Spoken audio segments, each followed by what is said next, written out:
Hello, welcome to the L Zone podcast with me, Latricia Marie, coming to you today with a topic about missing the signs. What do I mean by missing the signs? Meaning, I understand people say red flags, but it's not so much as red all the time. Otherwise, you would, stop it at red, right? But it's just signs. I don't, label them or anything like that. But, missing the signs when it comes to connections with people and things like that.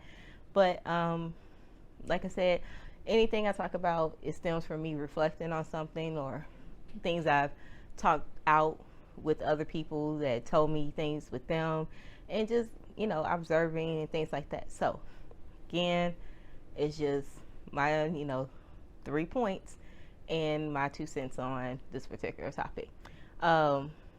When I was thinking about this topic, I had to go, what signs did I miss when it came to family members, friends, relationships, even with my kids sometimes? And it's like, why am I now just recognizing those signs when I'm in them? How can I be more proactive in recognizing signs sooner than later, years or months from then? But that's what came to my mind. But I wanted to hit on 3 points. My first point is, when you're with that connection, or whoever it is, are you in more of a comfortable, content with this person to where it's kind of like a dependency in a sense? Like, if I don't be around this connection, what would happen? And the unknown scares you more than the negative things that this connection is bringing you. So are you just, comfortable in the chaos, the toxicity of the person to where you don't know anything else, and it's kind of like, who I'm going to talk to if it's not this person? Who am I going to hang out with if it's not this person or this connection, in a sense? So you have to ask yourself those questions. Am I just in a comfortable state and I don't want to budge or move out of it, right? So that was one of the things that came to my mind when trying to recognize, is this a beneficial connection or not? What am I getting out of it? Negative and positive, to where I can gauge if I need to keep this person around or not.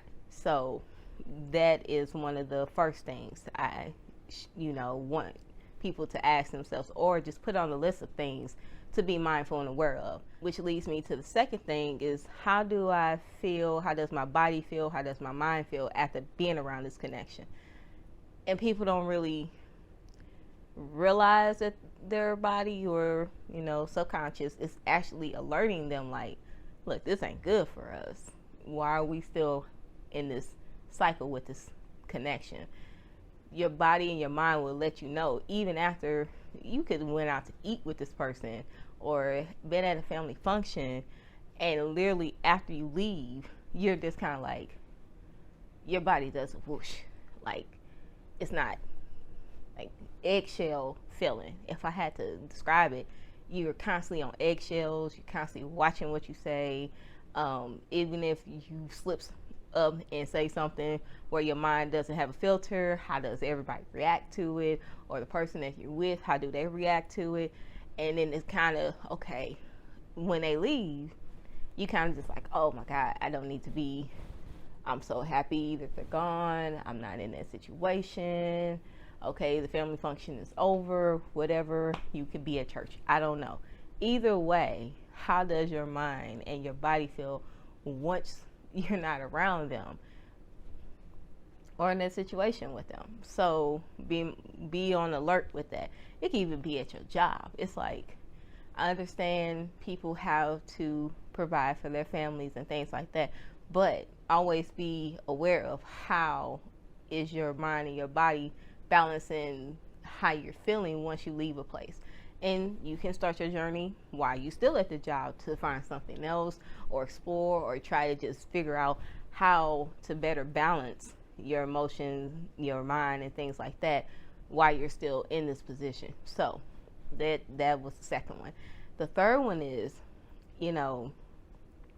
Are you using this to mask your own issues with yourself? Are you constantly, you know, willing to be around a certain connection because it makes you not face your own thing? It kind of helps mask it. You stay busy to not confront your own self issues, triggers, traumas, and things like that. Or just, do you like you?